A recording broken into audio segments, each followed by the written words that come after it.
నమస్తే. ఇన్నాళ్ళు నన్ను సపోర్ట్ చేస్తూ, ఎంకరేజ్ చేస్తూ మీ ప్రేమని నాకు అందిస్తున్న ప్రతి ఒక్కరికి కృతజ్ఞతలు. అలాగే ఈ వీడియో కూడా ఖచ్చితంగా మీకు ఉపయోగపడుతుంది. లైక్, షేర్ అండ్ సబ్స్క్రైబ్ చేసి మీ సపోర్ట్‌ని నాకు అందించండి. అలాగే ఈ వీడియో పట్ల మీకున్న అభిప్రాయాన్ని కామెంట్ సెక్షన్‌లో కామెంట్ చేసి తెలియజేయండి. ఇప్పుడు వీడియోని చూద్దాం.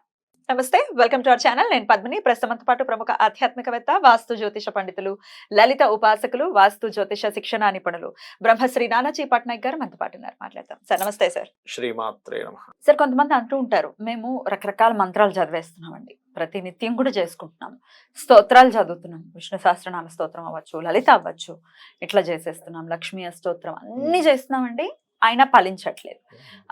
మరి ఎక్కడ దోషం జరుగుతోంది, ఎక్కడ లోపం ఉంది అనే ప్రశ్న వచ్చినప్పుడు ఏంటి సార్ దానికి ఆన్సర్ ఏంటి?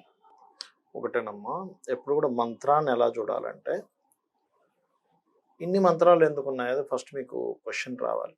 బోల్డ్ అని ఉన్నాయిగా. బోల్డ్ అని ఉన్నాయిగా, ఒకటే మంత్రం ఉండొచ్చు, ఇన్ని ఎందుకు ఉన్నాయనేది ఒకటి ఫస్ట్ మీకు క్వశ్చన్ రైజ్ అవ్వాలి. రెండవది ఏంటంటే, ఇప్పుడు ఒక వ్యక్తికి జ్వరం వచ్చింది అనుకోండి, మెడికల్ షాప్కి వెళ్ళిపోయాడు, జ్వరం టాబ్లెట్ తప్పితే మిగతా టాబ్లెట్లన్నీ వేసేసుకున్నాడు, జ్వరం తగ్గలేదు. ఇప్పుడు మెడికల్ షాప్ని మీరు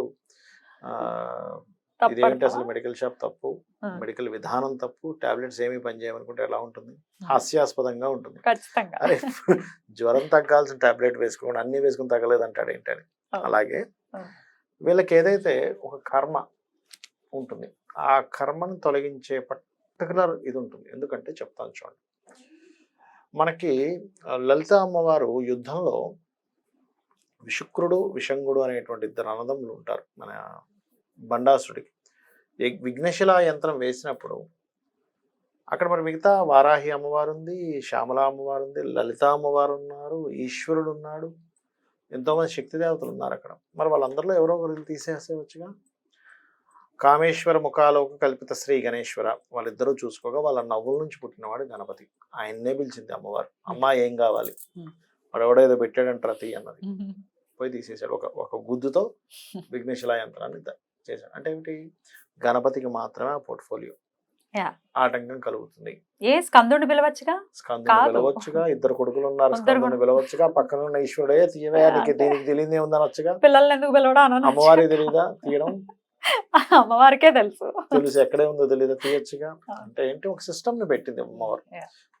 నువ్వు ఈ కర్మ ఏ రకంగా నువ్వు చేశావు. అయితే ఇక్కడ ఏంటంటే, ఈ కర్మకి ఈ రకమైనటువంటి దాని ద్వారానే క్లియర్ అవుతుంది. మీరు ఆయుర్వేదంలో కూడా చూడండి, ఫలానా వృక్షంలో ఉండేటువంటి దాన్ని తీసుకొచ్చి ఈ వ్యక్తి తీసుకోగానే అది ఔషధంగా మారి ఈ వ్యక్తి యొక్క హెల్త్ ఇష్యూని క్లియర్ చేస్తుంది.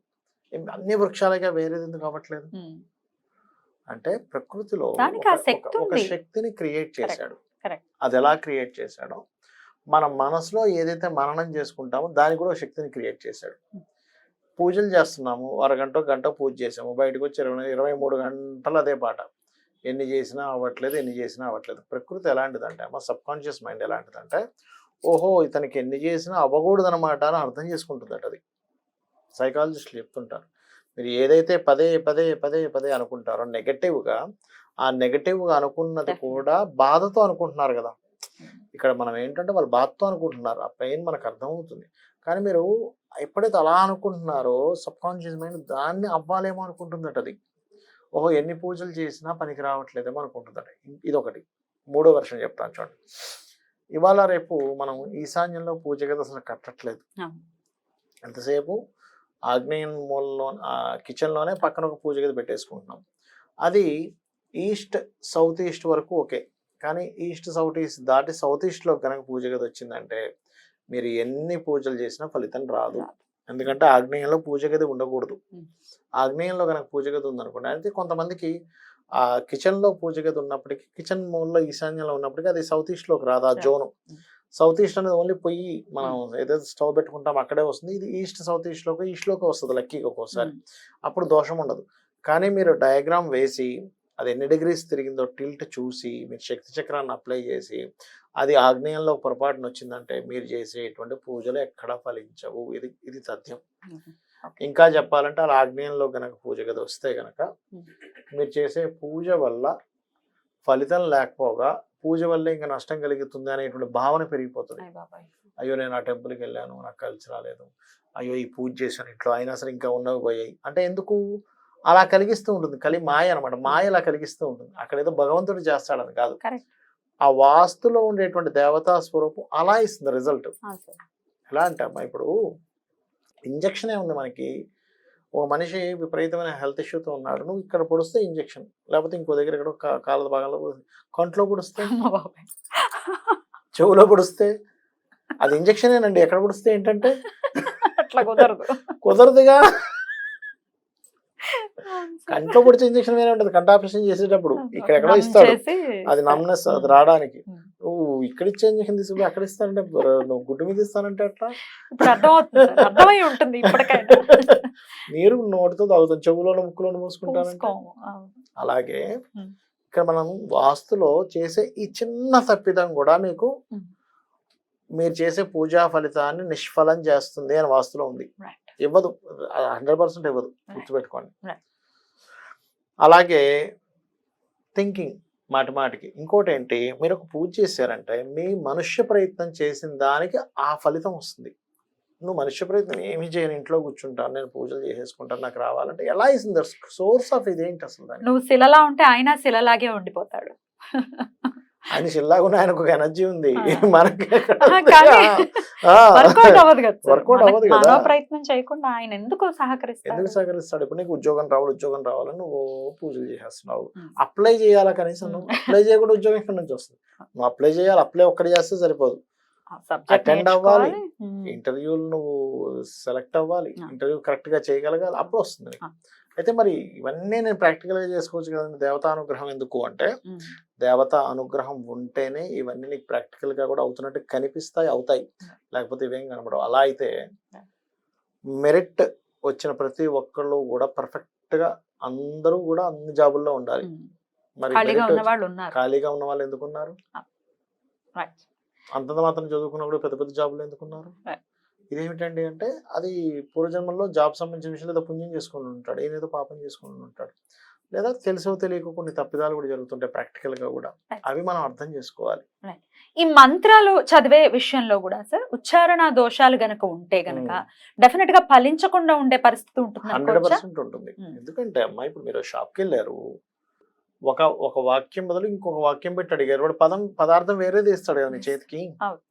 అలాగే దేవతని మీరు పిలుస్తున్నారు, దేవతను ఆ ఎనర్జీతో మీరు పిలుస్తున్నారు, ఆ ఎనర్జీ రిలేటెడ్ సంబంధించిన రిజల్టే వస్తుంది. మీరు ఏ విత్తనం వేస్తే ఆ చెట్టు వచ్చినట్టుగా ఇక్కడ చిన్న లాజిక్ అర్థం చేసుకోవాలి. ఓకే, ఈ బీజాక్షరాల్లో తప్పిదమైంది, ఈ మంత్రంలో నేను తప్పిదమైంది, ఆ రిజల్టే వస్తుంది. అదే కక్ష కట్టి మీకు ఇవ్వడం కాదు, మీరు అది అడిగారు, అది ఇచ్చింది, అంతే. కమ్యూనికేట్ చేశారు, అదే వస్తుంది, అదే వచ్చింది. పూజలు ఫలించాలి అని అంటే ఏం చేయమంటారు సార్? మంత్రాలు ఫలించాలి అని అంటే ఏం చేయమంటారు? శాస్త్రంలో చెప్పినటువంటిది ఏంటంటే అమ్మ, శ్రీకృష్ణ పరమాత్మ చాలా స్పష్టంగా చెప్పాడు, మీరు నన్ను ఎటువంటిది కోరుకోకుండా నాకు సమర్పించండి, నేనే ఇస్తాను మీకు. మీరు కోరుకుంటే ఇంతే, కానీ నేను ఇచ్చేది ఇంత అంతే అని చెప్పి చెప్తుంటాడు. కాబట్టి ఏంటంటే, అయ్యా నా పని నేను చేసుకుంటూ వెళ్ళిపోతున్నా, నీకు సమర్పిస్తూ చేస్తున్నా.